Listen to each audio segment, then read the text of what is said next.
Que noite maravilhosa, de adoração, de louvor. Como é bom ver o sorriso dos irmãos, sorriso do Xandão, sorriso de todos vocês.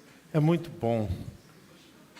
E hoje, em especial, o momento em que os homens dessa casa também concluíram uma etapa tão bonita de crescimento, conhecimento bíblico, que é o curso que fizeram Homens segundo o Coração de Deus. E a gente fica muito feliz, homens se aproximando de Deus, homens louvando ao Senhor. Muito bom a gente saber que existem homens procurando viver mais próximo de Deus. E eu louvo a Deus pela vida de vocês, tá, queridos? Em nome de Jesus, Deus possa honrá-los. E vocês continuem, não parem, porque Deus tem chamado vocês. Eu não acredito que vocês estão aqui por estar. Ninguém fica na presença de Deus simplesmente por ficar. Nós chegamos na presença de Deus porque Deus tem um propósito. Deus tem uma missão para as nossas vidas. Eu sempre tive um pensamento baseado no Salmo 139, que ninguém vem para esse mundo físico, terreno, nessa linha, para viver por viver. Nós viemos para uma missão. Nós viemos para um propósito. Saiba disso. Você não está aqui simplesmente para viver uma vida que não seja aquilo que Deus tem já planejado para você. E você vai encontrar. Estava pensando que eu ia falar hoje para esses irmãos, para nós. E o Senhor me levou lá em João capítulo 13.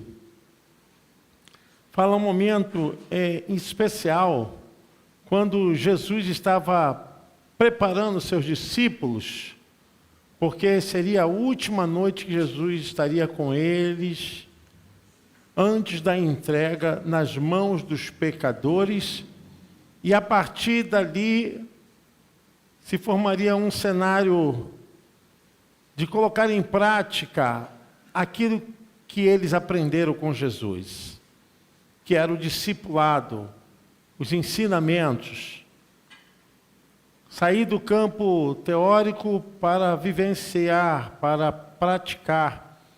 E eu pensei a respeito disso, porque aqui tem tantos ensinamentos, como Deus quer falar conosco, quer falar com vocês, o propósito que Ele tem para vocês. Eu quero ler Evangelho de João, capítulo 13, nós vamos ler até o versículo que a gente puder. Faltava somente um dia para a festa da Páscoa. Jesus sabia que tinha chegado a hora de deixar este mundo e ir para o Pai. Ele sempre havia amado os seus que estavam neste mundo e os amou até o fim. Jesus e os seus discípulos estavam jantando. O diabo já havia posto na cabeça de Judas, filho de Simão Iscariote, a ideia de trair Jesus. Jesus sabia que o Pai lhe tinha dado todo o poder. E sabia também que tinha vindo de Deus e ia para Deus. Então se levantou, tirou a sua capa, pegou uma toalha e amarrou na cintura. Em seguida pôs a água numa bacia e começou a lavar os pés dos discípulos e a enxugá-los com a toalha. Quando chegou perto de Simão Pedro, este lhe perguntou: vai lavar os meus pés, Senhor? Jesus respondeu: agora você não entende o que estou fazendo, porém, mais tarde vai entender. O Senhor nunca lavará os meus pés, disse Pedro. Se eu não lavar você, não será mais meu discípulo, respondeu Jesus. Então, Senhor, não lave somente os meus pés, lave também as minhas mãos e a minha cabeça, pediu Simão Pedro. Aí Jesus disse: quem já tomou banho está completamente limpo e precisa lavar somente os pés. Vocês todos estão limpos. Isto é, todos menos um. Jesus sabia quem era o traidor. Foi por isso que disse todos menos um. Amém. Feche os olhos. Senhor, abra-lhes o entendimento, porque nada da tua palavra é em vão. Tudo tem um propósito, tudo tem uma direção. E eu quero nessa noite que essa palavra possa chegar ao entendimento e à capacitação dessa pessoa conseguir ouvir e assimilar a tua palavra em nome de Jesus. Amém, irmãos? Queridos, você conhecer Jesus não significa que você não pode falhar. Você conhecer Jesus não significa que você não possa errar. Você conhecer Jesus não significa que você não venha a ser dominado por um sentimento contrário àquilo que Ele quer. Eu quero dizer que isso não deveria acontecer, mas acontece. Isso não deveria ocorrer, mas ocorre. Mas isso não nos impede de sermos cada vez mais tocados e purificados. Quando uma pessoa tem um conhecimento da palavra, recebeu a salvação, ela pode ter todos os problemas da vida, que é muito comum, os problemas nos cercarem, e isso afetar a nossa vida emocional, vida espiritual. Mas isso não significa que você precisa ser salvo de novo por uma coisa que você já foi. Eu quero dizer que Jesus estava ensinando os discípulos a respeito daquele momento que ele estava lavando os pés. Pelo menos duas lições a gente aprende. A primeira é que aquele que estava limpo e não precisava mais ser levado ao banho completamente, com metáfora. Se você já foi limpo, você agora precisa manter essa purificação, essa condição de estar limpo. E quando Jesus pegou a primeira lição que a gente aprende, nesse momento ele está ensinando a respeito daquilo que pode nos atingir direto e indiretamente. O mundo nada tem para nos proporcionar. O mundo está cheio de torpeza, está cheio de coisas erradas. Nós temos um lamaçal de ideias errôneas no mundo. O pecado está todo aí no mundo. E Jesus está falando para os seus discípulos justamente isso. Vocês estão no mundo, vocês estão salvos, limpos, mas há necessidade da purificação, da limpeza, porque a cada momento nós somos atingidos de uma forma ou de outra para vivermos uma vida que peça cada vez mais o desejo e a vontade do mundo ser algo comitantemente na vida do crente. Nós temos diante de Deus essa consciência. Era isso que Jesus estava falando a respeito do lava-pés. Vocês já estão limpos pela palavra.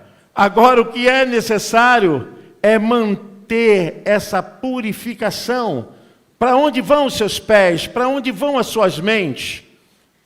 Qual é o ambiente que domina e ali pode tirar o desejo e a vontade de Deus da sua vida? É justamente disso, homens usados por Deus.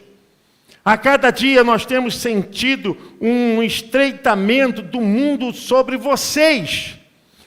Porque não foi fácil e nunca será fácil. Olha, pense o que Jesus estava fazendo aqui com seus discípulos. Depois de 3 anos de trabalho com aqueles homens, Deus havia escolhido aqueles homens. Deus havia chamado aqueles homens. E Jesus jamais queria perdê-los, sabendo que o mundo está aí para devorar, para colocar todo o veneno mortal e dilacerar a vida e tirar vocês da presença dele. Foi assim que Jesus falou: olha, vocês já estão limpos, mas há necessidade de purificar. E a purificação aqui é no sentido espiritual. A purificação aqui não é no sentido de lavar os pés, mas saber permanentemente que vocês são de Deus, que o mundo tenta devorar vocês. Não pensem vocês que o inimigo está trabalhando sem interesse em vocês. Ele quer atrair vocês, quer tirar vocês do caminho do Senhor, quer colocar toda a inflamação e toda a espécie de desejo carnal e de coisas ruins para tirar vocês da onde vocês foram gerados. E nós temos que ter cuidado com isso, porque o esfriamento espiritual não é uma coisa que se dá de uma hora para outra, não. Vai acontecendo paulatinamente, lentamente. É uma falta de interesse aqui, é uma falta de interesse ali, e tira a pessoa que está envolvida com os trabalhos de Deus, com as coisas espirituais, e afasta, e qualquer coisa serve de barreira, serve para impedir a pessoa de continuar. Vocês acham que nós estamos aqui nesse domingo porque estamos purificando as nossas vidas, lavando os nossos pés, não no sentido literal, mas no sentido espiritual, metafórico. Porque o mundo toda semana tenta nos atachar e tenta roubar aquilo que Deus tem nos dado. E essa é uma grande razão para entendermos por que devemos estar aqui na igreja, na escola dominical, nos cultos, nos consagrando em oração, estarmos com nossas vidas santas, porque precisamos de purificar as nossas vidas, purificar os nossos corações. E não tem sido fácil. A primeira lição que Jesus falou foi justamente isso: olha, não se ensoberbeça, não pense que você não precise dessa forma de relacionamento espiritual com Deus. Não tem sido fácil, irmãos.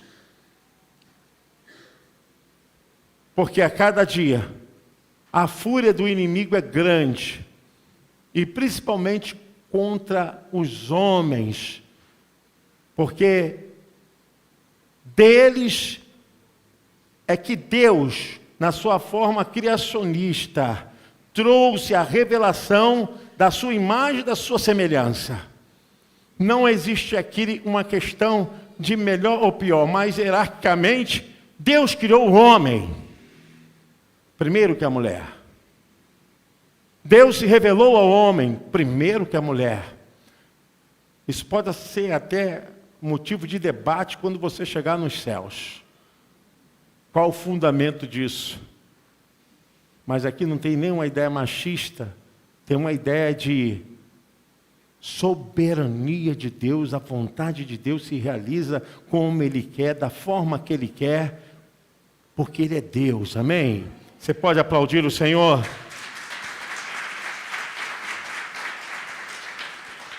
Existem discussões tão sem qualquer valia a respeito de que ministério de mulheres não são reconhecidos. É coisa brejeira e coisa sem fundamento.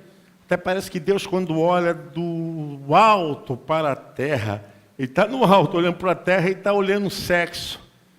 Ele está olhando adoradores.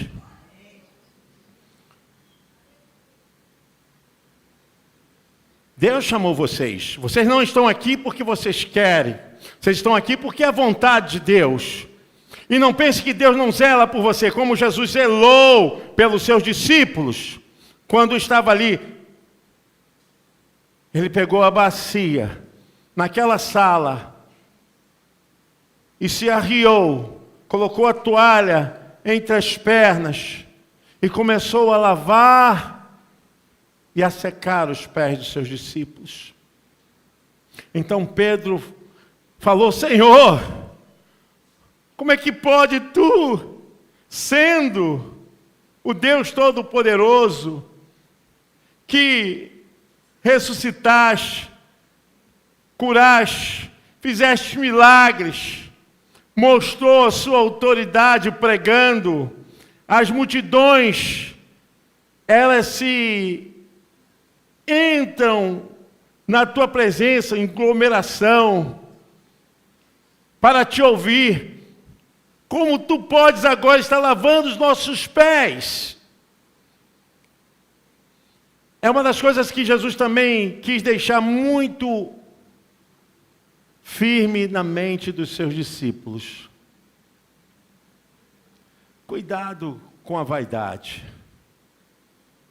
Cuidado com o eu sou, eu que faço.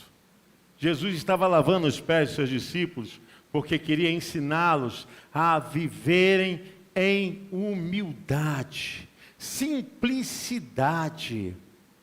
O que foge disso vem a manifestação egocêntrica, humana, que deteriora qualquer tipo de trabalho.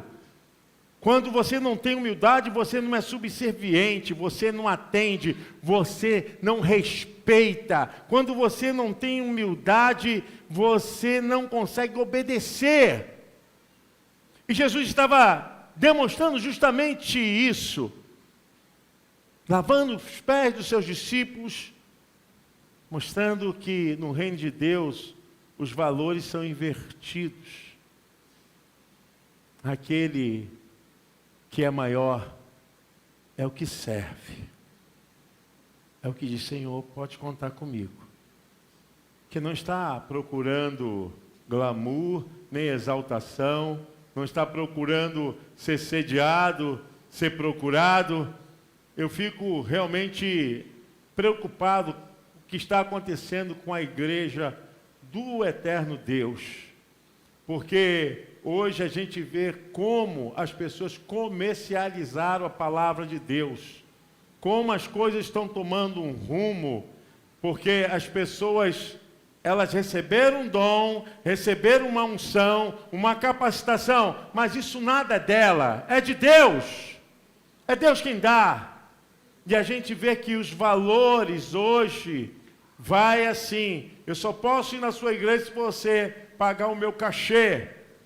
Só vou cantar se você pagar o meu cachê. Eu só vou pregar se você pagar o meu cachê. E nós estamos aqui vendo dentro da própria igreja, debaixo dos nossos narizes, o que está acontecendo. Em vez do evangelho ser um exemplo de padrão para os fiéis, no ato, no procedimento, nas ações, e a gente vê tantas coisas sendo empacotada com o nome de Deus e colocando e taxando valores e importâncias exorbitantes para envergonhar o evangelho. Seja o que for o que Deus deu para vocês, o que vocês têm para fazer, ainda volto também a pensar que Deus escolheu as coisas fracas, as coisas que nada são desse mundo, para justamente frustrar as que são e as que têm a prepotência de ser.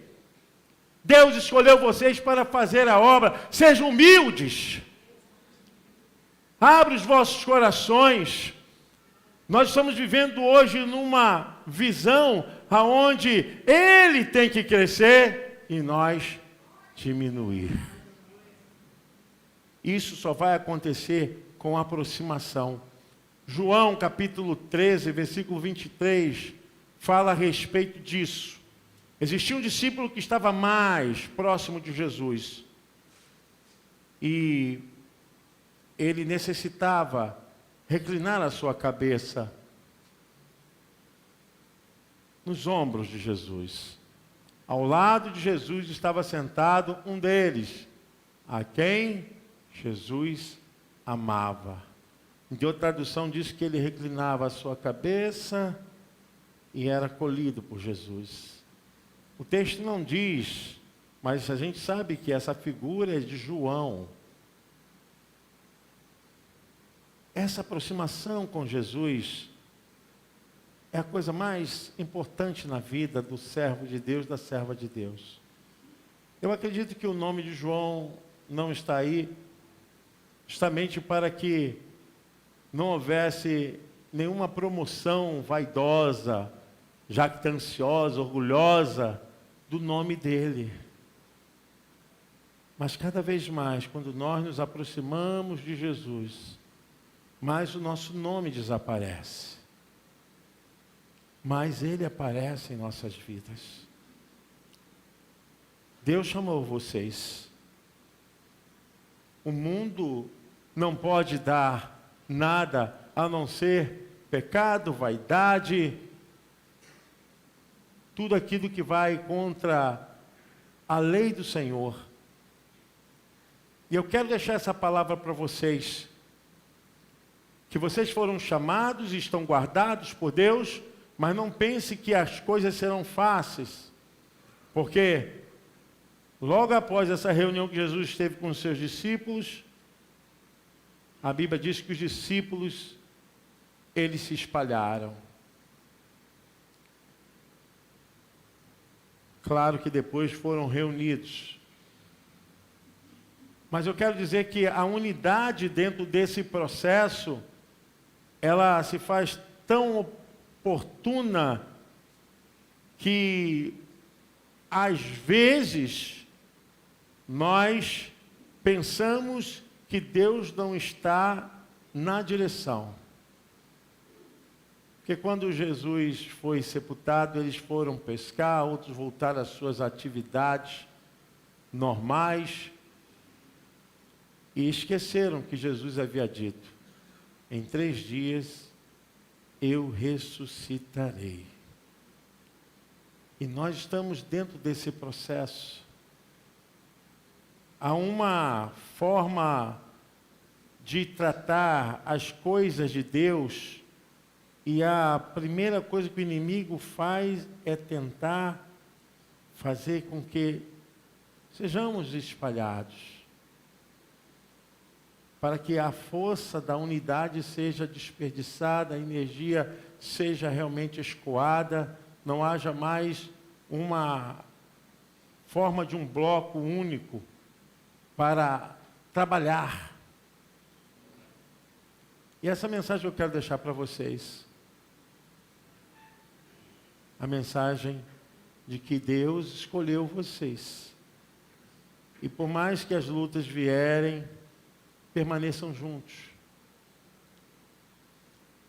Hoje, isso que está acontecendo aqui é uma raridade. Homens de Deus, santos, consagrados, com propósito de servir a Deus.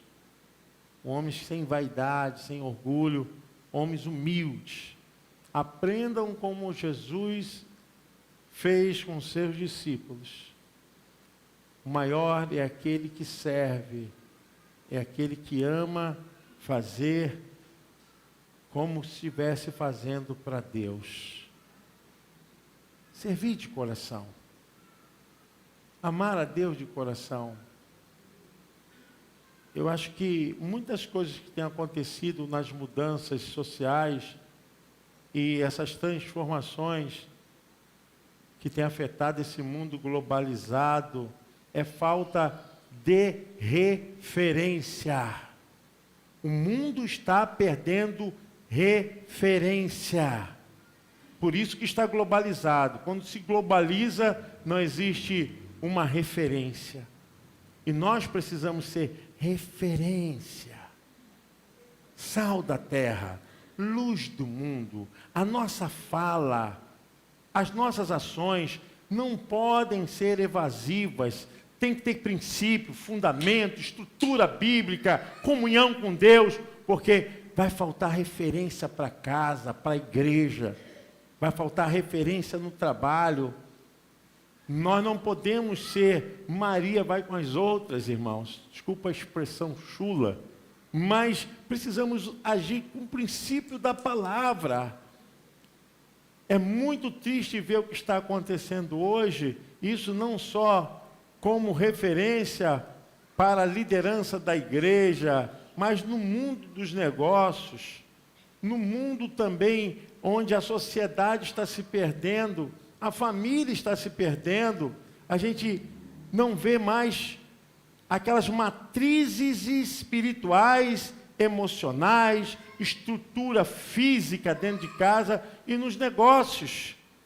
Falta de referência. Hoje as pessoas perguntam assim: você conhece alguém que faça isso? Você conhece alguém que faça aquilo? E hoje é até difícil da gente poder direcionar alguém. A gente diz: não, pode levar aquele irmão, pode levar aquele fulano, que a gente tem medo. Sabe por quê? Não temos mais referência.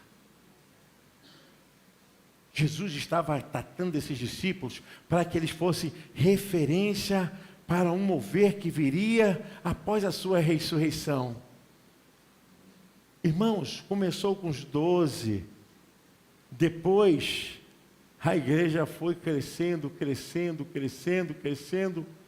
porque aqueles 12 permaneceram no processo da santificação, da purificação.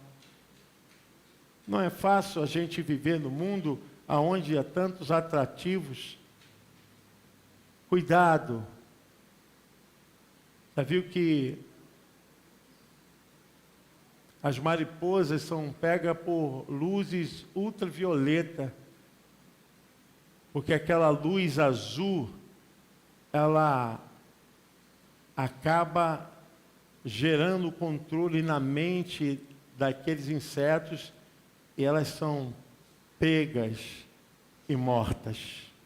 Cuidado com os holofotes, com as luzes, cuidado com as propostas. Se isso não bate com a palavra, se isso vai contra o seu testemunho, se isso vai contra aquilo que você aprendeu, meu irmão, cuidado. Nós estamos cercados para que isso não ocorra uma desgraça, uma miséria espiritual, social, familiar. Nós precisamos continuar na fé. Estão faltando homens de Deus com referência, para dizer: pode contar, eu estou aqui. Homens de oração, homens que dão testemunho para suas famílias. Nós precisamos demonstrar que há ainda aqueles que querem servir a Deus em santidade. Em santidade. Eu sei, irmãos, todos trabalham. Eu sei que todos correm atrás dos seus salários. Todos vocês vão atrás de manter a família. As pessoas falam isso como se a gente também não tivesse uma vida secular, outra ação que não fosse a igreja. Temos sim, mas acima disso tudo, nós somos homens de Deus. Vocês são homens de Deus. O Espírito Santo vai usar vocês para trabalhar outras vidas. Pessoas que precisam dessa graça. E eu quero encerrar lendo um texto. E esse texto fala justamente disso. Aquelas pessoas que às vezes dizem assim: ah, mas eu? Quem sou eu? Eu já ouvi muitas pessoas dizerem assim: quem sou eu para fazer tal coisa? Mas eu quero dizer que Deus te chamou. Tá? Deus te chamou. E para essa ação, Ele estará com você. O Espírito Santo estará com você. Eu quero ler aqui em 1 Coríntios.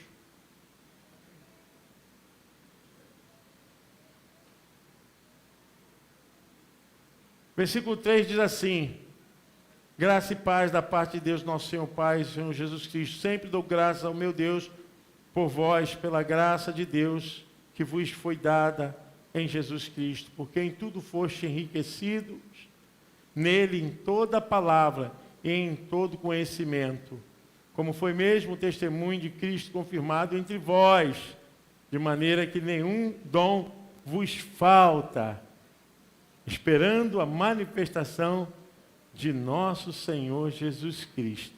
Versículo 8 diz: o qual vos confirmará também até o fim, para serdes irrepreensíveis no dia de nosso Senhor Jesus Cristo. Deus abençoe vocês. Gostaria que vocês ficassem de pé antes de encerrar. Só os homens, irmão, só os homens aqui. Desculpa, falha foi minha. Falha foi minha. Hoje vocês estão dando um passo muito importante. Muito importante. Não se acostume com as coisas religiosas, não. Não se acostume com as coisas do culto, não. Cada domingo, a cada dia, vocês devem sentir algo novo na vida de vocês. Renovação, purificação. Eu quero que vocês, agora, fechem os olhos de vocês. Eu quero que vocês sintam a presença de Deus chamando vocês. A presença de Deus tocando em vocês. E muito mais. Transformando, purificando. O Espírito Santo tem feito uma obra maravilhosa. Vocês foram chamados para isso até o dia em que o Senhor se manifestará, diz o texto. Eu abençoo a vida de vocês, a alma de vocês. Eu abençoo o trabalho, a casa de vocês. Vocês são chefes de família, são homens especiais. Deus não deixará vocês serem envergonhados. E nessa noite, Deus está honrando vocês, para que vocês possam prosseguir nesse caminhar, como homens segundo o coração de Deus. Eu abençoo vocês, em nome de Jesus. Amém. Vocês poderiam se cumprimentar entre vocês? Isso. Olha aí. Amém. A igreja pode aplaudir o Senhor.